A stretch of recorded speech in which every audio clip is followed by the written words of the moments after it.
Capítulo 9. Aomame. El precio a pagar por la gracia divina.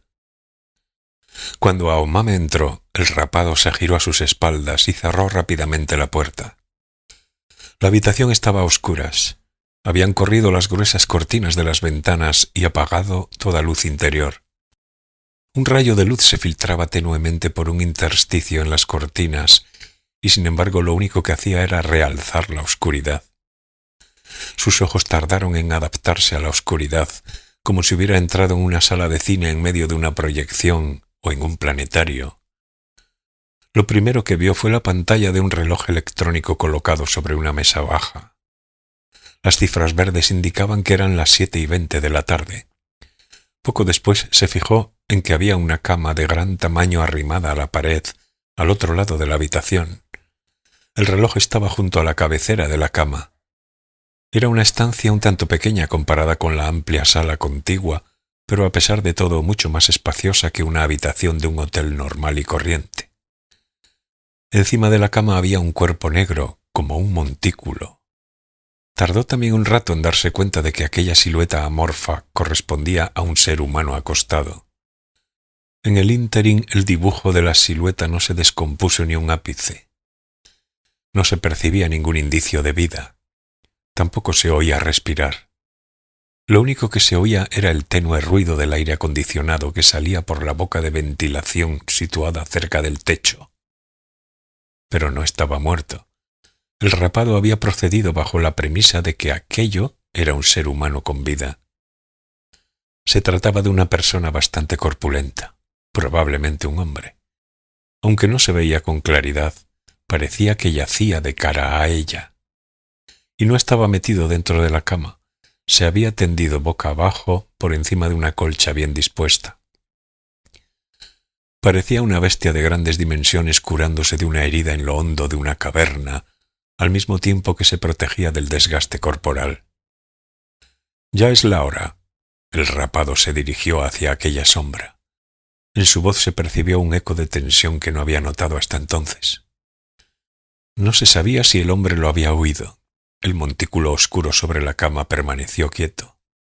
El rapado se quedó de pie delante de la puerta, a la espera, sin alterar su postura. En la habitación reinaba un silencio tan profundo que incluso se pudo oír con nitidez el ruido que alguien hizo al tragar saliva. A continuación, Aomame se dio cuenta de que había sido ella misma quien había tragado saliva. Con la bolsa de deporte en la mano derecha esperó, igual que el rapado, a que algo sucediera. Las cifras en el reloj electrónico pasaron a 7:21, luego a 7:22 y a 7:23. Poco después la silueta sobre la cama se agitó un poco y empezó a dar muestras de actividad. Un ligero estremecimiento dio paso al poco rato a un claro movimiento. Parecía que aquella persona había estado profundamente dormida, o que había estado inmersa en algo semejante a un sueño. Los músculos se desperezaron, la mitad superior del cuerpo se levantó y, un momento después, su mente pareció reconstituirse. La sombra en la cama se había incorporado, estaba sentada con las piernas cruzadas. «Es un hombre, sin lugar a dudas», pensó Aomame. «Ya es la hora», repitió el rapado. Se oyó como el hombre exhalaba un hondo suspiro. Un suspiro lento y resonante que surgió del fondo de un profundo pozo. Luego se oyó una gran aspiración, impetuosa y amenazadora, como un vendaval soplando entre la arboleda de un bosque. Esos dos ruidos de diferente naturaleza se repitieron alternativamente. Entre ellos se intercalaba un largo silencio. Aquellas repeticiones rítmicas, preñadas de significado, intranquilizaron a Aomame. Se sintió como si se hubiera adentrado en un territorio nuevo para ella. Por ejemplo, en el fondo de una profunda fosa oceánica o en la superficie de un asteroide ignoto. Un lugar al que había podido llegar, pero del que le sería imposible regresar. A sus ojos les costaba adaptarse a la oscuridad. Podía ver hasta cierto punto, pero a partir de ahí su vista no avanzaba. De momento, los ojos de Aomame solo alcanzaban a distinguir la sombría silueta de aquel hombre. No sabía si su cara la observaba o si miraba algo en concreto. Lo único que sabía era que el hombre era bastante corpulento y que sus hombros parecían ascender y descender de forma pausada, pero con grandes movimientos al ritmo de su respiración. Esta no era una respiración ordinaria. Se trataba de una forma de respirar con una función y un objetivo especiales para la cual empleaba todo su cuerpo.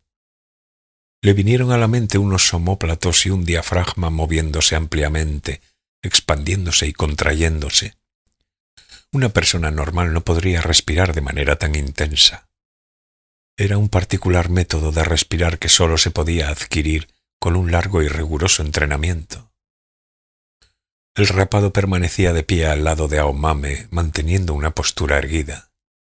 Tenía la espalda recta y la barbilla ligeramente hundida. Su forma de respirar, al contrario que la del hombre sobre la cama, era superficial y rápida. Ocultando su presencia, el rapado permanecía a la espera de que aquella serie de fuertes y hondas respiraciones terminara. Debía de ser un acto realizado a diario para poner su cuerpo en orden. Ellos dos no tenían más remedio que aguardar a que finalizase. Quizás se tratara de un proceso necesario para despertarse. Al cabo de un instante aquella forma de respirar cesó poco a poco, como cuando una gran máquina deja de funcionar. El intervalo entre respiración y respiración se fue agrandando de forma progresiva y al final expulsó aire durante un buen rato como si lo exprimiera. Un profundo silencio se hizo de nuevo en la habitación. «Ya es la hora», dijo por tercera vez el rapado. La cabeza del hombre se movió despacio. Parecía que miraba de frente al rapado. «Puedes irte», dijo. Tenía voz de barítono, clara y resonante, resuelta y sin ambigüedades. Parecía que el cuerpo ya estaba completamente despierto. El rapado hizo una ligera reverencia en medio de la oscuridad y salió de la habitación igual que había entrado, sin hacer ningún movimiento en balde. La puerta se cerró y solo quedaron Aomame y el hombre. «Siento que tengamos que estar a oscuras», dijo el hombre. Probablemente se dirigía a Aomame. «No importa», dijo Aomame. «Es necesario que sea así», comentó en un tono suave. «Pero no te preocupes, no te voy a hacer ningún daño». Aomame asintió en silencio. Luego recordó que estaban a oscuras y dijo un «vale». Su voz parecía un tanto más rígida y aguda que de costumbre. A continuación el hombre observó a Aomame en la oscuridad durante un rato. Ella sentía cómo estaba siendo observada intensamente. Era una mirada precisa y certera. Más que mirarla, quizás sería más apropiado decir que la escudriñaba. Parecía que aquel hombre podía obtener una visión general de todo su cuerpo, de arriba abajo. En un instante se había sentido como si la hubiera despojado de todo lo que llevaba puesto y la hubiera dejado completamente desnuda. Su mirada no solo se había extendido por su piel, sino que también había alcanzado sus músculos, sus vísceras y su útero. «Este hombre puede escudriñar en la oscuridad», pensó ella. «Escudriña más allá de lo que sus ojos ven». «En la oscuridad las cosas se ven aún mejor», dijo el hombre, como si le leyera el pensamiento a Aomame. «Pero si uno pasa demasiado tiempo a oscuras, se hace difícil regresar al mundo de la luz terrestre. En cierto momento hay que ponerle fin». Entonces volvió a inspeccionar a Aomame durante otro rato. No se percibía en él ningún indicio de deseo sexual. El hombre simplemente la escudriñaba como a un objeto. Era como si un tripulante de un barco contemplara desde la cubierta la forma de la isla junto a la que está pasando. Pero este tripulante no era uno normal y corriente. Él intentaba adivinarlo todo sobre la isla. La prolongada exposición a aquella cortante y despiadada mirada hizo que Aomame sintiera lo imperfecto e inseguro que era su cuerpo. Normalmente nunca se sentía así. Aparte del tamaño de su pecho, estaba más bien orgullosa de su cuerpo. Lo conservaba muy bien trabajándolo a diario. Tenía unos músculos flexibles y prietos sin un ápice de grasa, pero al ser observada por aquel hombre, su cuerpo le parecía un mísero saco de carne envejecida. El hombre dejó de mirarla fijamente, como si hubiera leído los pensamientos de Aumame. Ella sintió como su mirada fue perdiendo fuerza con rapidez. Era como si en el momento de regar con una manguera alguien hubiera cerrado el grifo del agua. «Si me haces el favor, ¿serías tan amable de abrir un poco las cortinas?», dijo el hombre con calma. «Supongo que te resultará complicado trabajar a oscuras». Aumame dejó la bolsa de deporte en el suelo, se acercó a la ventana y, tirando de los cordones, abrió primero las gruesas cortinas y luego las cortinas blancas de encaje que había después. El paisaje nocturno de Tokio derramó su luz en la habitación. La luz característica de la noche metropolitana, compuesta por la torre de Tokio iluminada, el alumbrado de la autopista, los faros de los vehículos en movimiento, la luz procedente de las ventanas de los rascacielos y los coloridos paneles de neón en las azoteas de los edificios, iluminaba el interior de la habitación del hotel. No era una luz intensa, sino más bien una luz modesta que permitía reconocer a duras penas el mobiliario de la habitación. A Aumame le resultaba una luz nostálgica, una luz enviada desde el mundo al que ella pertenecía. Aumame volvió a darse cuenta de lo mucho que necesitaba ella aquella luz. Sin embargo, aquella módica cantidad de luz parecía un estímulo demasiado intenso para los ojos del hombre. Todavía sentado sobre la cama con las piernas cruzadas, se cubrió la cara con sus grandes manos para evitar aquella claridad. «¿Se encuentra bien?», preguntó Aumame. «No te preocupes», dijo el hombre. «Correré un poco más las cortinas». «Así está bien. Tengo un problema en la retina. Acostumbrarme a la luz me lleva tiempo. Enseguida estaré bien. ¿Te importa esperar ahí sentada?» «Tengo un problema en la retina», repitió mentalmente Aumame. En general, la gente con problemas de retina corre el riesgo de perder la vista. Pero ese era un asunto que a ella no le incumbía. Lo que ella tenía que tratar no era su vista. Mientras el hombre adaptaba sus ojos a la luz que entraba por la ventana, cubriéndose la cara con las manos, Aumame se sentó en el sofá y observó de frente al hombre. Esta vez le tocaba a ella inspeccionarlo detenidamente. Era un hombre grande, no estaba gordo, solo era grande. También era alto y ancho, parecía fuerte. Que era un hombre corpulento ya lo había oído previamente de boca de la señora, pero no se había imaginado que sería tan grande. Por supuesto, no había ningún motivo para que el fundador de una comunidad religiosa no pudiera ser corpulento. A Aumame le vinieron a la mente las chicas de 10 años que aquel hombre grande había violado e, involuntariamente, torció la cara. Se lo imaginó desnudo, echado encima del cuerpo de una niña pequeña. Ellas ni siquiera podrían ofrecerle resistencia. Puede que incluso a una mujer adulta le resultara difícil. El hombre vestía una especie de pantalones de chándal finos con elástico en los bajos y una camisa de manga larga. La camisa era lisa, con un ligero lustre, como si fuera de seda. Era de talla grande y el hombre llevaba desabrochados los 2 botones superiores. Tanto la camisa como los pantalones parecían blancos o de un color crema muy claro. Aunque no era un pijama, se trataba de ropa holgada, cómoda para andar por casa. Seguramente era la indumentaria ideal para estar bajo la sombra de un árbol en un país del sur. Sus pies desnudos eran manifiestamente grandes. Los hombros, anchos como un muro de piedra, hacían pensar en un curtido luchador de artes marciales. «Me alegro de que hayas venido», dijo el hombre, esperando a que Aumame terminara de inspeccionarlo. «Es mi trabajo. Yo voy allí donde me necesitan», dijo Aumame en un tono carente de emoción. Sin embargo, mientras lo decía, se sintió como una puta que había acudido allí porque la habían llamado. Quizás se debiera a que, hacía un momento, la había desnudado en la oscuridad con aquella aguda mirada. «¿Hasta qué punto me conoces?», le preguntó el hombre, todavía cubriéndose la cara con las manos. ¿Quiere decir cuánto sé de usted? Eso es.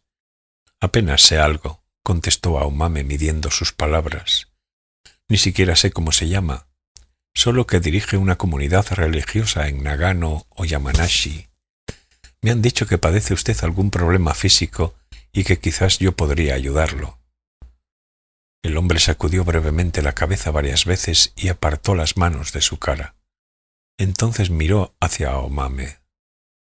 El hombre tenía el pelo largo. El cabello, liso y abundante, le colgaba casi hasta los hombros. En medio se mezclaban bastantes canas. Tendría probablemente entre 45 y 55 años. La nariz, grande, ocupaba una gran parte de su rostro.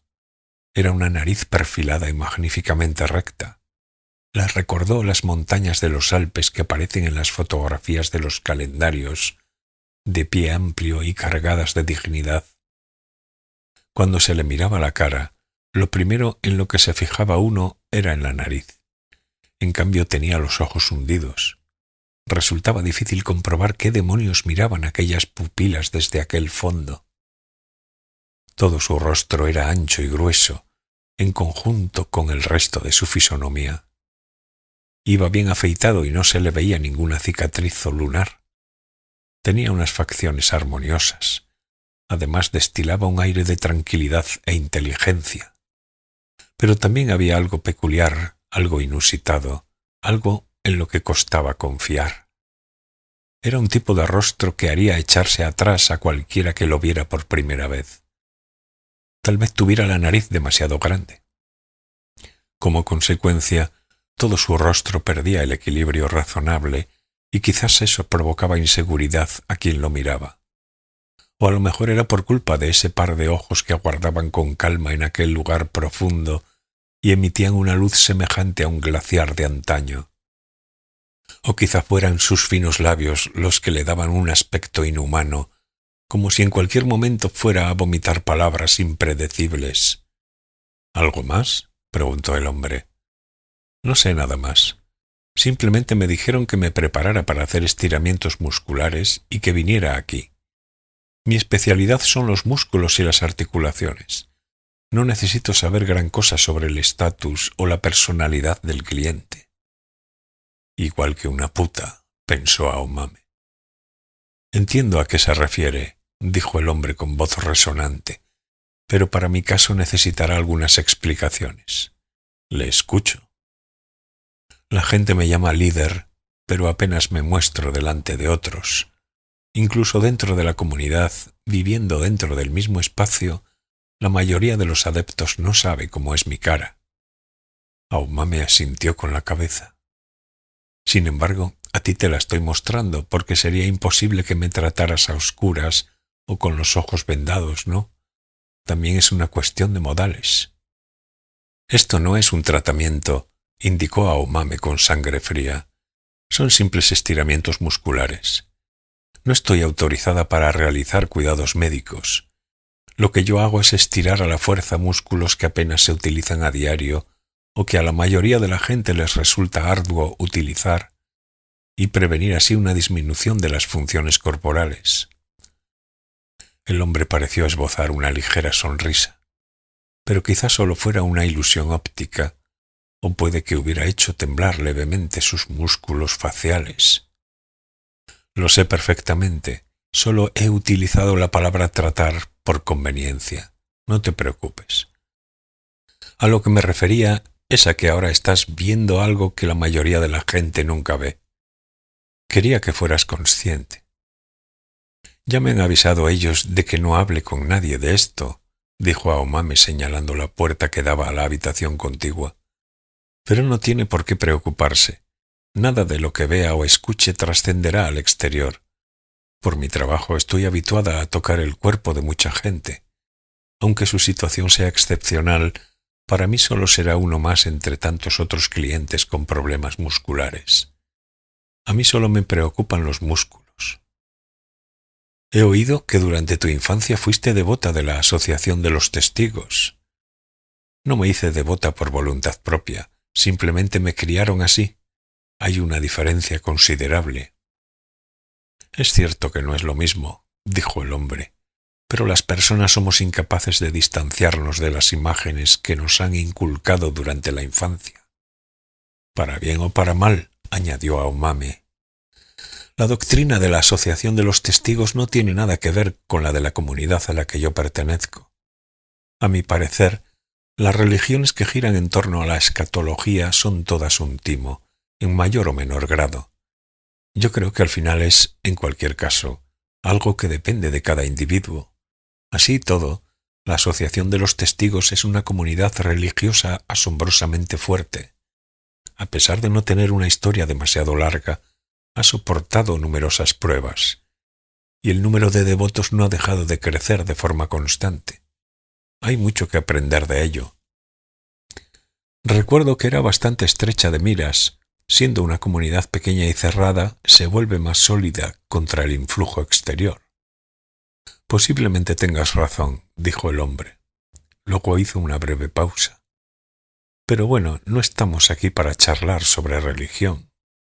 Aomame no dijo nada. Quiero que sepas que mi cuerpo tiene diversas particularidades, comentó el hombre. Sentada en la silla, Aomame aguardó en silencio a que prosiguiera. Como te he dicho hace un momento, mis ojos no toleran la luz fuerte. Esta afección surgió hace unos cuantos años. Hasta entonces nunca había tenido ningún problema, pero a partir de cierto momento comencé a padecerla. Es la razón principal por la que dejé de presentarme delante de la gente. Me paso prácticamente todo el día en una habitación a oscuras. La vista es un campo que está fuera de mi alcance, dijo Aomame. Como le he dicho hace un rato, mi especialidad son los músculos. Lo sé. Por supuesto, consulté a especialistas. Acudí a varios oftalmólogos de renombre. Me hicieron diversos exámenes, pero parece que por ahora no hay ningún remedio. Mis retinas han sufrido algún daño. Desconozco la causa. El deterioro avanza despacio. Si sigo así, quizá pierda la vista en poco tiempo. En efecto, tienes razón. Esto no tiene nada que ver con los músculos. Pero de todas formas empezaré enumerando todos mis problemas físicos de arriba abajo. Después ya pensaremos qué es lo que puedes hacer o no puedes hacer. Aomame asintió. Luego, los músculos se me agarrotan a menudo, dijo el hombre. No me puedo mover. Me vuelvo literalmente de piedra y puedo estar así durante horas. Cuando se me pasa, no me queda más remedio que tumbarme. No siento dolor. Simplemente todos los músculos del cuerpo se paralizan. No soy capaz de mover ni un dedo. Lo único que puedo mover a voluntad es, a lo sumo, los globos oculares. Me ocurre 1 o 2 veces al mes. ¿Hay algún indicio previo que le anuncie que va a suceder? Primero sufro calambres. Los músculos empiezan a sufrir convulsiones en varias partes del cuerpo. Así durante 10 o 20 minutos. Luego los músculos se mueren por completo, como si alguien apagara un interruptor en algún sitio. Por eso, durante los 10 o 20 minutos de aviso, siempre me tumbo en alguna parte. Me escondo y espero a que la parálisis pase, igual que un barco resguardándose de una tempestad en una ensenada. A pesar de la parálisis, tengo los sentidos despiertos, bueno, más despiertos que de costumbre. ¿No padece dolores musculares? Pierdo toda sensibilidad. Si me pincharan con una aguja, no sentiría nada. ¿Lo ha consultado con algún médico? He recorrido hospitales de prestigio. Me han examinado diversos médicos, pero al final de lo único que me he enterado es de que padezco una enfermedad singular sin precedentes que la medicina actual no puede curar. He probado todo lo habido y por haber: medicina china, osteópatas, quiroprácticos, acupuntura y moxibustión, masajes, curas termales, pero no ha surtido ningún efecto relevante. Aomame frunció ligeramente el ceño. Lo que yo hago es activar las funciones corporales que pertenecen al ámbito de lo cotidiano. Creo que un problema tan grave como ese se halla fuera de mis capacidades. Lo sé perfectamente, solo estoy probando todas las posibilidades. Que tu método no cause ningún efecto no es responsabilidad tuya. Basta con que me hagas lo que haces por norma general. Quiero ver cómo responde mi cuerpo. Aumame se imaginó el enorme cuerpo de aquel hombre tumbado en un lugar oscuro, sin moverse, como un animal en plena hibernación. ¿Cuándo fue la última vez que sufrió los síntomas de parálisis? Hace unos 10 días, respondió el hombre. Por otro lado, aunque no sé cómo decírtelo, hay algo de lo que creo que debería informarte. No tenga ningún reparo. Mientras permanezco en ese estado de aparente muerte muscular, tengo una erección continua. Aumame frunció aún más el ceño. En definitiva, me quiere decir que su sexo permanece erecto durante horas. Eso mismo. Pero no siente nada. No, dijo el hombre, ni deseo sexual. Simplemente me empalmo. Me pongo yerto como una piedra, igual que el resto de los músculos. Aumame sacudió ligeramente la cabeza e intentó devolverle a su cara la expresión que solía tener. Respecto a eso, tampoco creo que pueda hacer nada. Se trata de algo bastante alejado de mi área de especialidad. Aunque es algo de lo que me cuesta hablar y que quizá no quieras oír, ¿puedo seguir contándote un poco más? Claro, adelante, guardaré el secreto. En esos instantes me uno a mujeres. ¿Mujeres? A mi alrededor hay algunas mujeres. Cuando entro en ese estado de parálisis, ellas se montan sobre mí, una tras otra, y copulan conmigo. Yo no siento nada, ni siquiera placer sexual, y sin embargo eyaculo. Llego a eyacular varias veces. Aumame guardó silencio. Son 3 mujeres en total, todas adolescentes. Seguramente te preguntarás por qué hay chicas tan jóvenes a mi alrededor y por qué tienen que copular conmigo. ¿No formará parte de algún acto religioso? El hombre respiró hondo una vez, todavía sentado sobre la cama con las piernas cruzadas. Se considera que ese estado de parálisis es una gracia venida del cielo, una especie de situación sagrada. Por eso, cuando ocurre, ellas vienen y se unen a mí, e intentan concebir un hijo, mi sucesor. Aumame se quedó mirando al hombre a la cara sin decir nada. Él también se calló. Es decir, que el objetivo de ellas es quedarse embarazadas, concebir a su hijo aprovechando esa circunstancia, dijo Aumame. Efectivamente. Sería imposible que Aumame no se hubiera percatado de que se encontraba en una situación terriblemente complicada. Dentro de poco iba a liquidar a aquel hombre, enviarlo al otro barrio, y sin embargo él le estaba confesando el extraño secreto que entrañaba su cuerpo. No sé qué decirle, pero ¿cuál es el problema en particular? 1 o 2 veces al mes sus músculos se paralizan. Entonces sus 3 jóvenes novias acuden y copulan con usted. No se trata de nada fuera de lo normal, atendiendo al sentido común, pero... No son mis novias. El hombre la interrumpió. Ellas están a mi alrededor y desempeñan la función de sacerdotisas. Uno de sus deberes es unirse a mí. ¿Deberes? Es una misión establecida, tratar de concebir al sucesor. ¿Quién lo ha establecido?, preguntó Aumame. Es una historia muy larga, dijo el hombre. El problema es que, a raíz de ello, mi cuerpo avanza de forma irremediable hacia su destrucción. ¿Y ellas han logrado quedarse encintas? No, ninguna se ha quedado encinta. Tal vez sea imposible, ya que no tienen la regla. Con todo, ellas buscan el milagro mediante la gracia divina.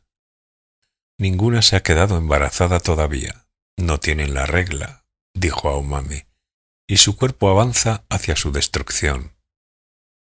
La duración de la parálisis se alarga poco a poco. También aumenta la frecuencia. La parálisis empezó hace unos 7 años, pero al principio solo ocurría una vez cada 2 o 3 meses. Ahora me pasa 1 o 2 veces por mes.